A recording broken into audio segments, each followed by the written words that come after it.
All right, Emma, how are you feeling? Feeling so good. Really? Yeah. All right, what's led to this confidence? Training. I mean, I am above and beyond what I was last year. So I think I had COVID last year, the beginning of last year, and everything just kind of felt like an uphill battle. Like nothing was really coming easy. But I was still running workouts faster than ever. I still PR'd by a minute at Worlds. So my base was just raising, more and more, but it just didn't feel right until the fall, basically. So I feel like I'm reaping all the benefits of that training, and everything's clicking. Everything was just very seamless, this build-up. So, I mean, you used to live out here. You're somewhat familiar with the course, or like? I ran the back half of the course, but never the full thing. Yeah. All right. And so training in Boulder, I mean, how have you kind of made adjustments? I guess like knowing the back half, that's where all the hills are. Yes. Yeah. So we have replicated a course in Boulder to do our long runs and workouts on, to really simulate like the downhills, really callous those quads, and then be able to run the uphills at mile 16 and still have momentum kind of going into the downhill finish or flat finish. So I am so confident, like that has been such good training, and I have proven to myself that like the hills are hard, but I can do it. So I don't think the hills will be a big deal. You've had a good resource with Scott as like kind of having done this multiple times. So, I mean, it does seem like the downhills are the thing that people sort of like don't really pay as much attention to. And like Alfie was talking about how she was training for that. So what did that look like in practice? Like really callousing those quads? I think it's going out harder in workouts and really tackling that first bit. And I think that's Boston always. Like Boston is always out fast. And I mean, Scott has proven that you can even split it. But I think even he is like, I want to get after it this year, and I want to get after it as well. I've proven at World Championships that I was able to be more aggressive and still finish well. So I think that's the main goal, just like try to maintain contact with the top people, that beginning portion of the race, and then just try to hang on for the rest. When you look at the start list, and like there's so many women who have run under 220, under 218, like how do you mentally put yourself sort of in contention to finish top 5, top 3, potentially even envision yourself winning?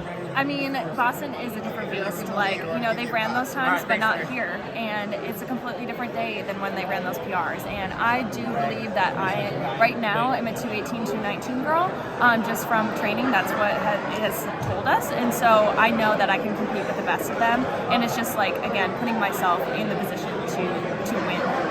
Yeah. So we might not see 218, 219 on Monday, but like, I guess you have that confidence, and you may not even get to make that your PR before the trials, right? Like, because then like there's very few opportunities between now and then to find a flat, fast race, and like there's no point in like having a shiny PR at the trials. It's just about just getting it done there. Have you started to like kind of think about Orlando and like map things out, or has it been like just kind of really focus on this? It's kind of one thing at a time, and like it doesn't matter how I do here or how anybody else does here.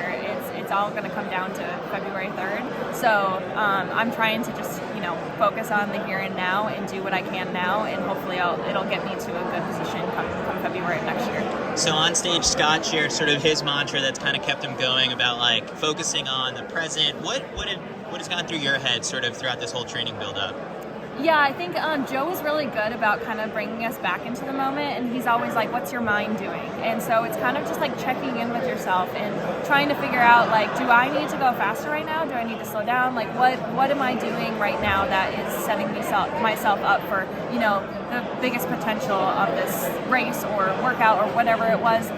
So I think that's the biggest thing is, the mindfulness of that, but also just like believing in myself. Like I've never believed in myself this much, and believing that I can win and telling myself like I can win this damn thing. Like that's gonna be my mantra like the whole time. It's just, you can win this damn thing. I love that. And so, the really funny part was, I think like people can obsess over Strava and see like what some of the pros are doing. So Helen O'Beary, I guess, was tagged in Joe Plecker's Strava with that day that she had that crazy long run. But then it was like, if you scroll back like just a couple more posts behind, it was like you had a really strong like long run that same weekend. What has been like the one part of this buildup that has really wowed you or surprised yourself? It's actually not so much the workouts, but we do blood lactate testing. Joe does it every week with us on the treadmill, and that has been the biggest jump in my fitness, and that seeing that like blood doesn't lie, like just showing us that my baseline is completely above and beyond what it has ever been before, that gives me like huge confidence. Like no, blood lactate doesn't like run the race for you, but just mentally like having that, you know, data is just really cool. And like I went to school for exercise physiology, so I'm like kind of nerding out about it. So like that, I love the exercise psychology side of it. And like, of course, like you have to be, you know, out there and you have to do, you know, you have to have your mind right to be able to, you know, finish well. But like, it is just really nice to know that that data is backed up, you know, in your physiology. Yeah, awesome. Well, we're wishing you best of luck on Monday. Awesome. Thanks, Chris.